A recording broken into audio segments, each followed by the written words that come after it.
Hello friends, MTR ఎంటర్టైన్మెంట్కి స్వాగతం. కంటికి ఎంతో మేలు చేసే పొనగంటి ఆకుకూరతో ఫ్రై ఎలా చేసుకోవాలో చూసేద్దాం. దానికోసం నేను 2 కట్టలను అయితే తీసుకున్నాను.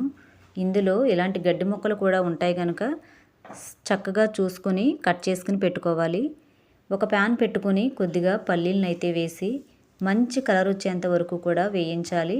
ఇది ఒక 50% వేగిన తర్వాత 1 టేబుల్ స్పూన్ సాయి మినపప్పు కూడా నేను వేస్తున్నాను. మనం ఈ 2 కూడా వేయించుకోవటం వల్ల ఏంటంటే ఫ్రై చాలా టేస్టీగా ఉంటుంది. ఇవి వేగిపోయి కదా, పక్కన చల్లారబెట్టుకోవాలి. ఇప్పుడు ఒక కడాయి పెట్టుకుని 2 టేబుల్ స్పూన్ల ఆయిల్ అయితే నేను వేస్తున్నాను.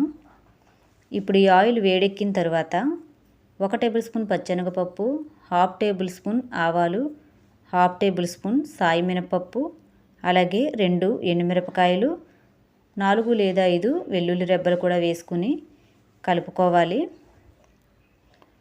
ఇప్పుడు ఇందులో నిలువుగా కట్ చేసుకుని ఉల్లిపాయ ముక్కలను కూడా వేస్తున్నాను. ఈ ఉల్లిపాయ ముక్కలు కొద్దిగా మగ్గుతున్నప్పుడే కొంచెం కరివేపాకు కూడా వేసుకోవాలి. ఈ ఉల్లిపాయ ముక్కలు అయితే మగ్గిపోయి కదా, ముందుగా మనం కట్ చేసి పెట్టుకున్న పొనగంటి ఆకుకూరను అయితే వేస్తున్నాను.